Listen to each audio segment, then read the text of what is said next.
Namaste friends, ఈరోజు మనం discuss చేయబోయే topic genetic engineering. Present science and టెక్నాలజీలో highest debating and intense research జరుగుతున్న one of the topic is genetic engineering. ఇందులో భాగంగా మన సిలబస్లో ఇచ్చినవి జెనెటిక్ ఇంజనీరింగ్కి మన సిలబస్లో ఉన్న టాపిక్స్ ఏంటంటే చూద్దాం. First introduction to genetic engineering, basic concepts of genetic engineering, genetic engineering issues related to it's impact on human life. అంటే జెనెటిక్ ఇంజనీరింగ్ ఒక అప్లికేషన్స్ ఏంటి, జెనెటిక్ ఇంజనీరింగ్లో ఉన్న ఇష్యూస్ ఏంటి. ఈ జెనెటిక్ ఇంజనీరింగ్ చాలా important topic. Every here definitely one question ఖచ్చితంగా వస్తుంది. 2018 అయితే 2 క్వశ్చన్స్ వచ్చాయి. జెనెటిక్ ఇంజనీరింగ్ మల్టిపుల్ డైమెన్షన్స్ ఉన్నాయి. ఈ డైమెన్షన్స్ అన్ని మనం కవర్ చేయాల్సిన అవసరం ఉంది. ఏమేమి డైమెన్షన్స్ ఉన్నాయో చూద్దాం. ఫస్ట్ అసలు డెఫినేషన్ ఏంటి, జెనెటిక్ ఇంజనీరింగ్ అంటే ఏంటి, అసలు ఎలా జరుగుతుంది జెనెటిక్ ఇంజనీరింగ్ అనే process, different applications, issues relating to it, previous year ఏమేమి క్వశ్చన్స్ అడిగారు వాటి గురించి కూడా ఒక సమ్మరీగా ఒక నట్షెల్లో డిస్కస్ చేద్దాం. First going to definition. What is meant by genetic engineering? The technique of introduction of the manipulated genetic material. అంటే మనం ఏదైతే జెనెటిక్ మెటీరియల్ మ్యానిపులేట్ చేసిన జెనెటిక్ మెటీరియల్ ఉందో వాటిని ఇంట్రొడ్యూస్ చేయాలి. ఎక్కడికి ఇంట్రొడ్యూస్ చేస్తాం? Into A host cell in such a way as to replicate and passed on to progeny. మనము హోస్ట్ సెల్ లోపల ఏదైతే సెల్ లోపల మనము ఈ మ్యానిపులేటెడ్ జెనెటిక్ మెటీరియల్ ఇంట్రొడ్యూస్ చేయాలనుకుంటున్నామో అది ఏ విధంగా అది రెప్లికేట్ అయ్యి నెక్స్ట్ జనరేషన్ కూడా పాస్ అవ్వాలి. అదేవిధంగా మనకు కావాల్సిన హ్యూమన్ ప్రోటీన్స్ కానీ ఎంజైమ్స్ కానీ ఏవైతే ఉన్నాయో వాటిని ప్రొడ్యూస్ చేసే విధంగా మనం ఇంట్రొడ్యూస్ చేస్తాం. ఈ జెనెటిక్ ఇంజనీరింగ్ అనేది బ్రాడ్ టర్మ్. ప్రతి టెక్నిక్స్ ఆఫ్ జెనెటిక్ మ్యానిపులేషన్స్ అని జెనెటిక్ ఇంజనీరింగ్ అంటారు. ఇందులో భాగంగా recombinant DNA technology very close to genetic engineering, సినానమస్గా వాడుకోవచ్చు రెండింటిని. ఇప్పుడు రీకాంబినెంట్ డిఎన్ఏ టెక్నాలజీ అంటే ఏంటి? Almost same. The joining together of DNA molecules from different organisms. అంటే 2 డిఫరెంట్ ఆర్గానిజమ్స్ యొక్క డిఎన్ఏ మాలిక్యూల్స్ని మనం జాయిన్ చేస్తాం. జాయిన్ చేసి ఏం చేస్తాం? Next inserting it into a host organism. మనకి ఏదైతే ఆర్గానిజంలోకి మనం ఇన్సర్ట్ చేయాలనుకుంటున్నామో దాంట్లోకి ఇన్సర్ట్ చేస్తాం. ఎందుకు ఇన్సర్ట్ చేస్తాము? To produce genetic combinations that are value to science, medicine, agriculture, industry. ఈ డిఫరెంట్ ఫీల్డ్స్లో మనకి ఏదైనా అవుట్పుట్ కావాలో దానికి సంబంధించిన డిఎన్ఏ మ్యానిపులేషన్స్ లేకపోతే కాంబినేషన్స్ని మనం తయారు చేస్తాం. ఇదే recombinant DNA technology. Recombinant combination తీసుకొని రావడం. దీనికి సంబంధించి కొన్ని కీవర్డ్స్ మనం తెలుసుకుంటే next process of genetic engineering అనేది బెటర్గా అర్థమవుతుంది. ఫస్ట్ అందులో మనం ముఖ్యంగా తెలుసుకోవాల్సింది ప్లాస్మిడ్. ఇక్కడ కనిపిస్తున్న డయాగ్రామ్లో ప్లాస్మిడ్ అంటే ఏంటి? ఇది ఒక బ్యాక్టీరియా సెల్. ఈ బ్యాక్టీరియాలో బ్యాక్టీరియా యొక్క డిఎన్ఏ, వీటిని ప్లాస్మిడ్. ఏంటి ప్లాస్మిడ్ అంటే? A plasmid is a small extra chromosomal DNA molecule within a cell. ఒక సెల్ లోపల ఉండే ఎక్స్ట్రా క్రోమోజోమల్ డిఎన్ఏ అంటే మామూలు డిఎన్ఏ కాకుండా ఎక్స్ట్రా. సపోజ్ మన మైటోకాండ్రియాలో కూడా ఎక్స్ట్రా డిఎన్ఏ ఉంటుంది. Similarly that is physically separated from chromosomal DNA and can be replicate independently. తనకు తానుగా స్వతంత్రంగా రెప్లికేట్ అవ్వగలిగేవి ప్రాపర్టీ ఉంటుంది అనమాట ఈ ప్లాస్మిడ్స్కి. ఈ ప్లాస్మిడ్ అనేది మనకి ఒక వెక్టర్. దీని గురించి మనం ఫర్దర్గా చూస్తాం. నెక్స్ట్ ఇప్పుడు జెనెటిక్ ఇంజనీరింగ్ ప్రాసెస్ యొక్క ఎక్స్ప్లెనేషన్. ఎట్లా జరుగుతుంది genetic engineering? Very much important మన సిలబస్లో జెనెటిక్ ఇంజనీరింగ్ యొక్క ప్రాసెస్ గురించి తెలుసుకోవడం. ఫస్ట్ దీనికి ముందు కొన్ని కీవర్డ్స్ తెలుసుకోవాలి. ఒకటి రెస్ట్రిక్షన్ ఎండోన్యూక్లియస్. ఈ రెస్ట్రిక్షన్ ఎండోన్యూక్లియస్ అనే ఒక ఎంజైమ్స్. ఈ ఎంజైమ్స్ యొక్క ఫంక్షన్ ఏంటంటే మన డిఎన్ఏ లోపల కొన్ని న్యూక్లియోటైడ్స్ యొక్క బాండ్ ఉంటుంది. ఈ బాండ్ ఒకదానికి ఒకటి అటాచ్ అయి ఉంటాయి. ఈ రెస్ట్రిక్షన్ ఎండోన్యూక్లియస్ ఒక మాలిక్యులర్ సిజర్ లాంటివి. మనకి ఎక్కడైతే కావాలో అక్కడ బ్రేక్ చేస్తుంది. ఏ బాండ్ని బ్రేక్ చేయాలో, ఎక్కడైతే మనకి ఏ టైప్ ఆఫ్ జీన్స్ కావాలో వాటిని ఎగ్జాక్ట్గా బ్రేక్ చేసేవే రెస్ట్రిక్షన్ ఎండోన్యూక్లియస్. దాని యొక్క definition: the enzymes that cut DNA at specific sequences of the nucleotides. మనకి ఎక్కడ కావాలో అక్కడ కట్ చేసేవే restriction endonuclease. Next DNA ligase అంటే ఏంటి? ఇప్పుడు మనం కట్ చేసాం, మరి జాయిన్ చేయాలంటే ఎట్లా? దానికే డిఎన్ఏ లైగేస్ బెనిఫిట్స్. ఇవి కూడా ఒక type of enzymes. facilitate the joining of DNA strands together by catalysing the formation of a phosphodiester bond. ఇది highly technical and complicated words, మనకి ఎన్ని అవసరం లేదు. మనకి జస్ట్ ఎక్కడైతే డిఎన్ఏ బ్రేక్ అవుతాయో వాటిని జాయిన్ చేయడం. సపోజ్ 2 డిఎన్ఏ జీన్స్ ఉన్నాయి, దాన్ని జాయిన్ చేయాలి. దానికి డిఎన్ఏ లైగేస్ అనే ఒక ఎంజైమ్ హెల్ప్ చేస్తుంది అనమాట. అది డిఎన్ఏ లైగేస్. ఇంకొక కీవర్డ్ ఉంది, ఒకటి వెక్టార్. వెక్టార్ అంటే ఏంటి? ఇప్పుడు మనకు కావాల్సిన జిఎన్ఏని హోస్ట్ సెల్ లోపల ఇంట్రొడ్యూస్ చేయాలి. ఇంట్రొడ్యూస్ చేయడానికి ఒక మీడియేటర్ లేదా ఒక మీడియం కావాలి. ఇప్పుడు మనం ట్రావెల్ చేయడానికి బస్సు కావాలి. బస్సు ఒక వెక్టర్ లాంటిది, మనల్ని బెనిఫిట్ చేస్తుంది మూవ్ అవ్వడానికి ఇక్కడి నుంచి అక్కడికి. అదేవిధంగా ఈ మూవ్ అయ్యి ఇంటిగ్రేట్ అవ్వడానికి మనకు ఒక వెక్టర్ లేదా ఒక మీడియం కావాలి. ఆ వెక్టర్, ఆ మీడియంనే, ఆ మీడియేటర్ని మనం వెక్టర్ అంటాము. ఇక్కడ జనరల్గా ఎక్కువ వాడేది ప్లాస్మిడ్స్. మనం ఇందాక చూసాం ప్లాస్మిడ్స్ అంటే ఏంటి అనేది. ఆ ఎక్స్ట్రా క్రోమోజోమల్ కాంపోనెంట్ ఏదైతే ఉందో దాన్ని వెక్టర్గా మనం బెనిఫిట్ మనకు కావాల్సిన జీనీని ట్రాన్స్ఫర్ చేస్తుంది లేదా ఇన్సర్ట్ చేస్తుంది. ఇవి వెక్టర్స్. ఇవి different terminologies related to the genetic engineering process. ఇవి తెలుసుకున్నాక very easy to understand genetic engineering process అనమాట. మనం ఏమేమి తెలుసుకున్నాం? Plasmid, restriction endonuclease, DNA ligase, vector. ఇప్పుడు స్టెప్స్ చూద్దాం. Different steps of genetic engineering ఏంటి? First, isolation of desired gene from the chromosome. Suppose మనము ఇన్సులిన్ ప్రొడ్యూస్ చేసే జీనీని, ఎగ్జాంపుల్ ఇన్సులిన్ ప్రొడ్యూస్ చేసే జీనీని ఇంట్రొడ్యూస్ చేయాలనుకుంటున్నాం ఒక బ్యాక్టీరియా లోపల లేకపోతే ఒక హోస్ట్ సెల్ లోపల. మరి ఆ జీనీని మనం ఎక్స్ట్రాక్ట్ చేయడం మోస్ట్ ఇంపార్టెంట్. ఆ ఎక్స్ట్రాక్షన్ ప్రాసెస్ ఎలా ఉంటుంది అంటే, సపోజ్ ఈ సెల్ లోపల ఒక డిఎన్ఏ ఉంది, దీన్ని కట్ చేయాలి. ఫస్ట్ మనం అనుకున్నట్టు ఎక్కడ కట్ చేయాలో అక్కడ మనం రెస్ట్రిక్షన్ ఎండోన్యూక్లియస్ అనే ఎంజైమ్ని సప్లై చేస్తాం, లేదా ఆ కాంపోనెంట్ మిక్స్ని యాడ్ చేస్తాం. యాడ్ చేయగానే ఆ డిఎన్ఏని డిఫరెంట్ ఫ్రాగ్మెంట్స్ కింద కట్ చేస్తుంది. ఇందులో మనకు కావాల్సిన ఫ్రాగ్మెంట్స్ ఉంటాయి, మనకి అనవసరం లేనివి కూడా ఉంటాయి. ఇప్పుడు మనం ఎలక్ట్రోఫోరోసిస్ అనే ఒక టెక్నాలజీని వాడుకొని డిఫరెంట్ ఫ్రాగ్మెంట్స్ని according to their height adjust చేస్తాం.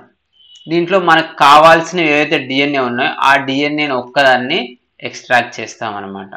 ఎక్స్ట్రాక్షన్కి హెల్ప్ అయ్యే ప్రాసెస్ సదర్న్ బ్లాటింగ్. మనకి ఇవన్నీ అవసరం లేదు, వెరీ టెక్నికల్ వర్డ్స్. ఇవన్నీ తెలుసుకోవాలంటే సదర్న్ బ్లాటింగ్ అనే టెక్నిక్ యూజ్ చేసుకొని ఏం లేదు, మనకు కావాల్సిన కలర్ యాడ్ చేస్తాం. ఆ కలర్లో ఈ జిఎన్ఏకి ఒక సపరేట్ కలర్ వస్తుంది, ఈ జీన్కి ఒక సపరేట్ కలర్ వస్తుంది. మనకు కావాల్సిన జీన్ ఎక్స్ట్రాక్ట్ చేసుకోవచ్చు. ఇది అంత ఇంపార్టెంట్ కాదు. నెక్స్ట్, ఈ విధంగా మనకు కావాల్సిన జీనీని ఎక్స్ట్రాక్ట్ చేసాము. ఇప్పుడు మనకు కావాల్సిన జీన్ వచ్చేసింది. ఇప్పుడు ఈ జీన్ని నెక్స్ట్ ఏం చేయాలి? ఇన్సర్ట్ చేయాలి మనకు కావాల్సిన హోస్ట్ సెల్ లోపల. దీనికి ఒక మీడియం అనేది కావాలి, ఒక మీడియేటర్ కావాలి. ఈ మీడియేటర్ మనం వెక్టార్ అంటాం. మరి మనం వెక్టార్ని రెడీ చేసుకోవాలి.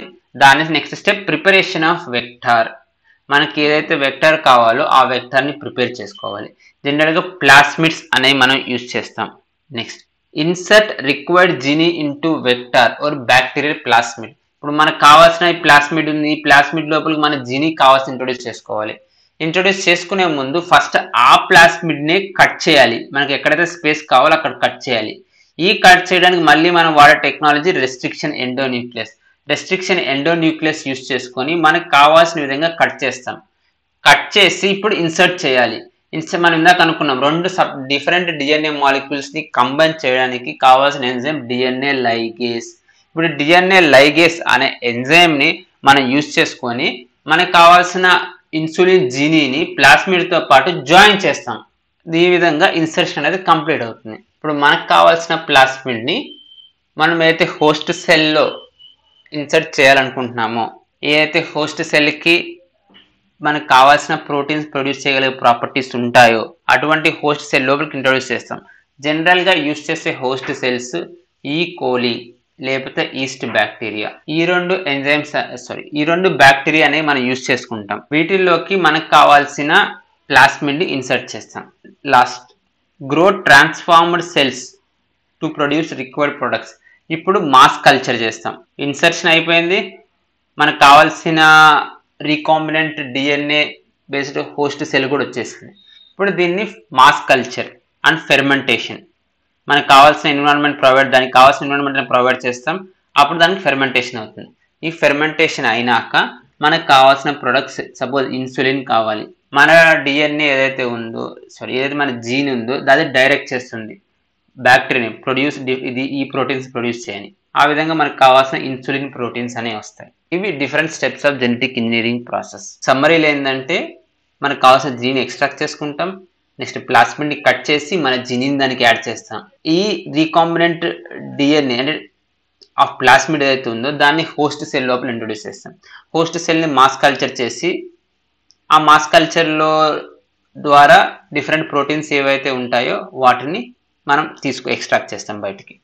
నెక్స్ట్ ఇది మన ప్రాసెస్ ఆఫ్ జెనెటిక్ ఇంజనీరింగ్ చూస్తాం. ఇప్పుడు డిఫరెంట్ అప్లికేషన్స్ ఏంటి జెనెటిక్ ఇంజనీరింగ్ యొక్క అప్లికేషన్స్, డిఫరెంట్ బెనిఫిట్స్ ఏమున్నాయి. First, production of human proteins and hormones required for human being. For example insulin అనేది డయాబెటిక్స్ ట్రీట్మెంట్కి యూజ్ చేస్తాము. మన ప్యాంక్రియాస్ ఏదైతే ఉన్నాయో అవి sometimes unable to synthesize the insulin. ఇప్పుడు సింథసైజ్ చేయలేనప్పుడు ఆర్టిఫిషియల్గా ఇన్సులిన్ అనేది మనం ఇంజెక్ట్ చేయాల్సిన అవసరం ఉంది. నార్మల్గా ప్రొడ్యూస్ చేసే ఇన్సులిన్ ఏదైతే ఉందో అది టూ మచ్ కాస్ట్లీ, అన్అఫోర్డబుల్. కాబట్టి ఈ జెనెటిక్ ఇంజనీరింగ్ ద్వారా ప్రొడ్యూస్ చేయగలిగే insulin very affordable and large క్వాంటిటీస్లో ఇండస్ట్రియల్ స్కేల్లో ప్రొడ్యూస్ చేయగలుగుతాం. దీనివల్ల కాస్ట్ ఆఫ్ ప్రొడక్షన్ కూడా చాలా తగ్గుతుంది, హ్యూమన్ లైఫ్ సేవ్ చేయగలుగుతున్నాం. సిమిలర్లీ అది కాకుండా ఇంకా హ్యూమన్ ప్రోటీన్స్ ఏమేమి ప్రొడ్యూస్ చేయగలుగుతాం. Interferon, antiviral proteins. కొంతమందిలో ఈ ఇంటర్ఫెరాన్స్ యొక్క క్వాంటిటీ తక్కువ ఉంటుంది, దానివల్ల they are very much vulnerable to the microbial infections. వీటిని ఎంతవరకు రెడ్యూస్ చేయొచ్చు. Next, hormones like growth promoting hormones. ఈ హ్యూమన్ బీయింగ్ పర్ఫెక్ట్ కాదు, ప్రతి ఒక్కరిలో ఏవో ఒక డెఫిషియన్సీస్ ఉంటాయి. కొంతమంది గ్రోత్ ప్రమోటింగ్ హార్మోన్స్ యొక్క డెఫిషియన్సీతో సఫర్ అవుతారు, దానివల్ల వాళ్ళు డ్వార్ఫిజం లేదా పొట్టిగా ఉండిపోయే అవకాశం ఉంది. ఇటువంటి వాళ్ళకి ట్రీట్ చేయడానికి ఈ హార్మోన్స్ చాలా అవసరం. ఇవి జెనెటిక్ ఇంజనీరింగ్ టెక్నాలజీ యూస్ చేసుకొని లార్జ్ స్కేల్లో ప్రొడ్యూస్ చేయగలుగుతాం. ఇంక ఇవి కాకుండా ఇంకేమైనా తయారు చేయగలుగుతామా. Blood clotting factors like 8 and 9 that play important role in blood clotting factors and are required for the treatment of hemophilia are produced by the genetic engineering. అవి different human proteins and hormones that can be produced using genetic engineering technology. Next, recombinant vaccine production. మనం ఇంతకుముందు చూసేవాళ్ళం produce చేసే vaccines, oral polio vaccine, inactivated polio vaccines. ఇవన్నీ traditional methods. ఇవి అంత efficient కాకుండా పోతున్నాయి, కొంతమందిలో డిసీజ్ వచ్చే అవకాశం కూడా ఉందన్నమాట. కాబట్టి recombinant vaccine production cheap affordable రేట్లో హైలీ ఎఫిషియెంట్ వ్యాక్సిన్ ప్రొడక్షన్ అనమాట. ఎగ్జాంపుల్ మన హెపటైటిస్ బి వ్యాక్సిన్, లేకపోతే ఇప్పుడు కోవిడ్ కూడా ఆర్ఎన్ఏ వ్యాక్సిన్స్, మోడర్నా, ఫైజర్, ఇవన్నీ రీకాంబినెంట్ వ్యాక్సిన్ ప్రొడక్షన్ ఈ టెక్నాలజీని యూజ్ చేసుకుని ప్రొడ్యూస్ చేస్తున్నాయి. ఇవి very potent and safe. Next, diagnosis and treatment of genetic disorders with advanced techniques like CRISPR, stem cell technology and gene therapy. ఇవి different techniques of genetic engineering. ప్రతి ఒక్కటికి different applications ఉన్నాయి. ఇది మనం in detail వెళ్తే చాలా పెద్ద topic. ఇది మనం ఇన్ సమ్మరీగా చూస్తే వీటిని అన్ని కూడా డిసీజ్ డయాగ్నోసిస్. మన కోవిడ్లో మనం యూజ్ చేసే ఆర్టీపీసీఆర్ టెస్ట్ కూడా genetic engineering related test.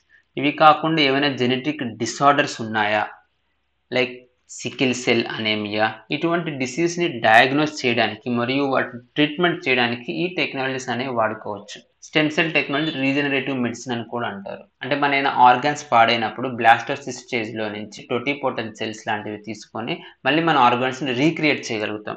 Next, GMO crops and transgenic animals. వీటి గురించి మనం in detail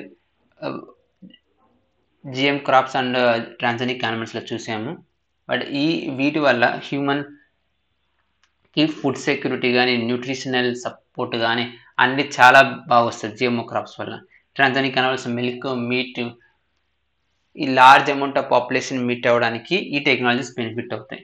next, biofuels, bio ethanol, biodiesel, biogas, bio remediation, sustainable ఎన్విరాన్మెంట్కి ఏవైతే ఎన్విరాన్మెంటల్ హజార్డ్స్, న్యూక్లియర్ వేస్ట్ కానీ, అర్సెనిక్ వాటర్ పొల్యూషన్ కానీ వాటన్నిటి ట్రీట్మెంట్ చేయడానికి ఈ జెనెటికల్లీ మాడిఫైడ్ క్రాప్స్ కానీ వాడుకోవచ్చు. Next, most important human genomic project. అసలు మన డిఎన్ఏలో ఉన్న అన్ని జీన్స్ని స్టడీ చేయడానికి ఎక్కడెక్కడ ఏ జీన్ యొక్క ఫంక్షన్ ఏంటి, ఏ జీన్ యొక్క రోల్ ఏంటి, ఏ జీన్కి డిఫెక్ట్ ఉన్నాయా లేదా ఇవన్నీ తెలుసుకోవడానికి జెనెటిక్ ఇంజనీరింగ్ అనేది most important. Present advance stage of human genome project అనేది రన్ అవుతుంది. ఈవెన్ సింథటిక్ డిఎన్ఏ కూడా క్రియేట్ చేయగలుగుతాం. వీటికి చాలా బెనిఫిట్స్ ఉన్నాయి. అకార్డింగ్ టు హ్యూమన్ డిఎన్ఏ బట్టి మెడిసిన్ కూడా ఇవ్వచ్చు. వీటిని స్టడీ చేయడం వల్ల హ్యూమన్ డిఎన్ఏలో ఏమాత్రం ఫాల్ట్స్ డిసార్డర్స్ ఉన్నా అన్ని ఐడెంటిఫై చేయగలుగుతాం. కన్జర్వేషన్ ఆఫ్ బయోడైవర్సిటీ, ఏవైతే ఎండేంజర్డ్ స్పీషీస్ ఉన్నాయో వాటి యొక్క డిఎన్ఏని కలెక్ట్ చేసి స్టోర్ చేయొచ్చు. కావాలంటే మళ్ళీ వాటిని రీక్రియేట్ చేయొచ్చు. క్లోనింగ్ అనే ఒక మెథడ్, జీన్ థెరపీ అనే మెథడ్ యూజ్ చేసుకొని ఈ విధంగా బయోడైవర్సిటీని కన్జర్వ్ చేయొచ్చు అనమాట. ఇప్పుడు మన ఇష్యూస్ విత్ జెనెటిక్ ఇంజనీరింగ్ చూద్దాం. దీంట్లో ఫర్ ఎగ్జాంపుల్ మన డిజైనర్ బేబీస్, ఎక్కువ ఈ డిస్కషన్ అనేది డిజైనర్ బేబీస్ చుట్టూ ఉంటుంది. డిజైనర్ బేబీస్ అంటే మనం ఏదైతే డిఫెక్ట్స్ ఉన్నాయో బేబీస్లో అవి రీప్లేస్ చేస్తాం అనమాట జెనెటిక్ ఇంజనీరింగ్ టెక్నాలజీ యూజ్ చేసుకొని. First, technology still in experimental stages and not 100% safe at. ఇప్పుడు మనం ఏదైతే టెక్నాలజీ వాడుతున్నామో అది 100% సేఫ్ కాదు. ఒకవేళ మనము ఏదైతే ఇంట్రడ్యూస్ చేస్తున్న ఫారిన్ జీన్ ఏదైతే ఉందో అది అనుకున్న విధంగా ఇన్సర్షన్ అవ్వకపోవచ్చు, లేకపోతే వేరే సెల్ అవ్వచ్చు.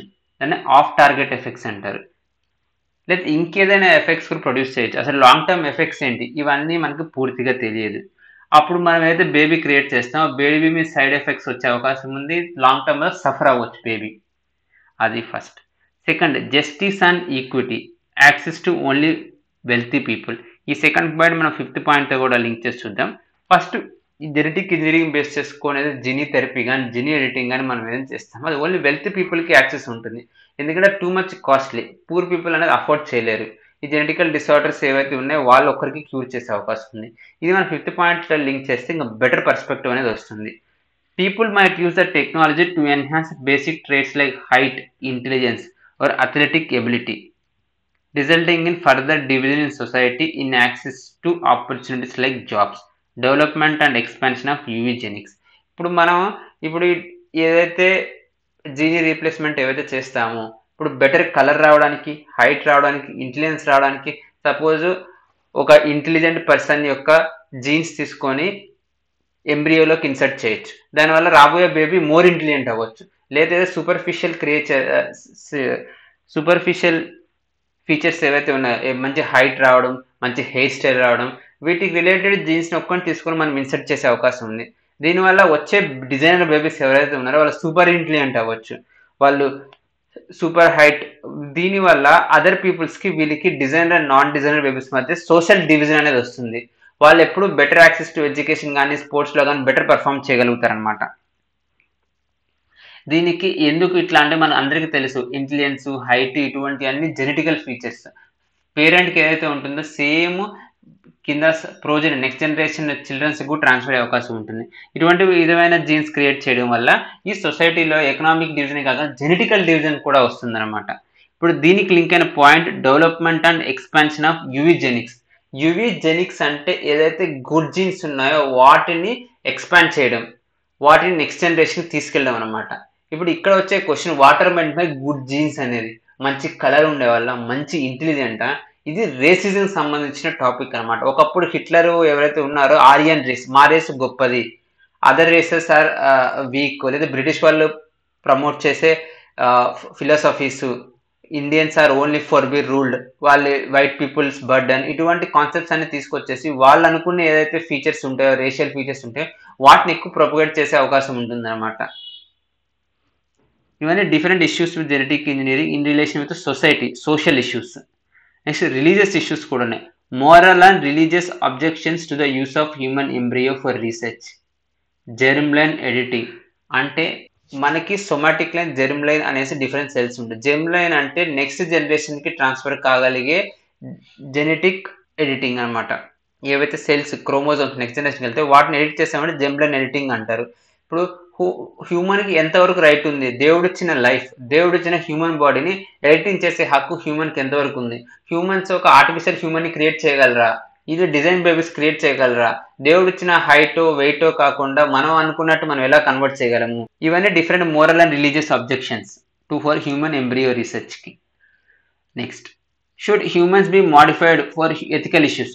Should human be modified for human organs or products? ఇప్పుడు మనం వెస్టర్న్ కంట్రీస్లోనో డిఫరెంట్ హాలీవుడ్ మూవీస్లోనో చూస్తాం. పెద్ద క్యాటిల్ ఫార్మ్స్ ఉంటాయి. అందులో యానిమల్స్కి లిమిటెడ్ స్పేస్ ఉంటుంది. దాని మూమెంట్కి కూడా అవకాశం ఉండదు. ఒక క్లోజ్డ్ ఛాంబర్లో పెట్టేసి గేట్స్ అవి పెట్టేసి ముందు పక్క నుంచి ఫుడ్ ప్రొవైడ్ చేస్తూ ఉంటారు. బ్యాక్ నుంచి ఓన్లీ మిల్క్ వాళ్ళకి కావాల్సిన ప్రొడక్ట్ లేదా మీట్ వెంటనే దాన్ని చంపేసి మీట్ అనేది తీసుకుంటారు అనమాట. వాటి యొక్క only function to provide products needed for the human being. Freedom, moment, వాడికి అనుకున్నట్టు ఫుడ్ తీసుకునే స్పేస్ ఏమీ ఉండదు. జస్ట్ అదొక machine which provides milk and meat to the human being. Is it ethical అనేది question. Can humans be cloned? ఇప్పుడు cloning అనే technology వచ్చింది. ఆల్రెడీ మనం చూసాము, షీప్ క్లోనింగ్ అనేది చేశారు, ర్యాట్ క్లోనింగ్ అనేది చేశారు. క్లోనింగ్ అంటే కాపీ, సేమ్ కాపీని మళ్ళీ క్రియేట్ చేస్తారు. Can humans be cloned? Present ఉన్న embryonic research, stem cell research technology use చేసుకొని క్లోన్ చేయొచ్చు. Can human beings be cloned అనేది ఇట్స్ ఏ సీరియస్ క్వశ్చన్. ఒకవేళ క్లోనింగ్ చేసాము, ఇక్కడ లీగల్ ఇష్యూస్ కూడా ఉన్నాయన్నమాట. Who are the parent? దీనికి రిలేట్ అయ్యండి ఇంకో కాన్సెప్ట్ కూడా ఉంది, అదే సరోగసీ.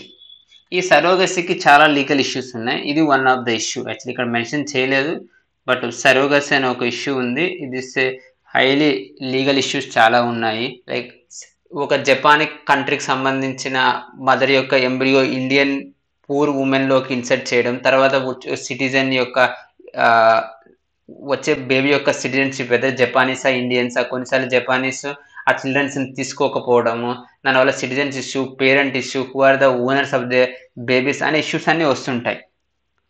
అవి different legal issues. Next issues related to clinical trials, bioethics, bioterrorism. ఈ క్లినికల్ ట్రయల్స్ సంబంధించి చాలా ఎథికల్ అండ్ టెక్నికల్ ఇష్యూస్ ఉన్నాయి. ఒకటి డిఫరెంట్ యానిమల్స్ మీద చేసే రీసెర్చ్, రెండు ఏంటంటే పూర్ అండ్ వల్నరబుల్ పీపుల్స్ని టార్గెట్ చేసుకొని క్లినికల్ ట్రయల్స్ అనేది చేస్తుంటారు. ఈ క్లినికల్ ట్రయల్స్ వల్ల వాళ్ళ మీద వచ్చే సైడ్ ఎఫెక్ట్స్ కానీ, లేకపోతే కొన్నిసార్లు అన్రెగ్యులేటెడ్ క్లినికల్ ట్రయల్స్ చేయడము, వీటన్నిటి వల్ల చాలా legal and ethical issues arise అవుతున్నాయి. ఇంకోటి bioterrorism. Present Covid, is it created lab created virus అనేది ఒక క్వశ్చన్ అనేది రేజ్ అవుతుంది.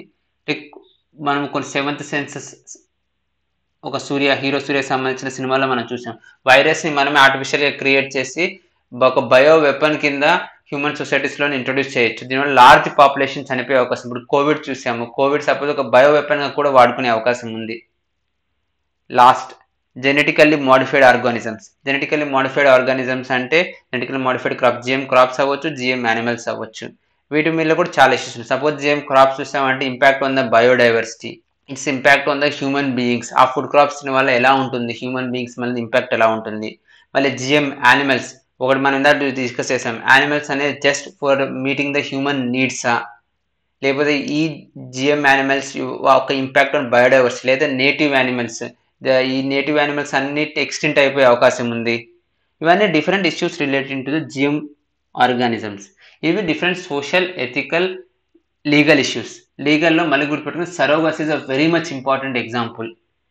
ఈవెన్ హ్యూమన్ క్లోనింగ్లో కూడా క్లోన్ అయ్యే బేబీ యొక్క పేరెంట్ ఎవరు, సిమిలర్లీ సరోగసీలో కూడా వచ్చే బేబీ యొక్క పేరెంట్స్, సరోగేట్ మదర్ ఉంటారో వాళ్ళ సైకలాజికల్ ఇష్యూస్, ఇవన్నీ different issues. The very broad topic genetic engineering అనేది. ఇవి different dimensions of the genetic engineering and different previous questions of the genetic engineering. ఇవి సరిపోతుంది. మనం ఇన్ డీటెయిల్ డిస్కస్ చేసాం. మనం ఇంకా ఏ బుక్ కూడా రిఫర్ చేయని అవసరం లేదు. ఇవి సరిపోతుంది కంప్లీట్లీ. Thank you.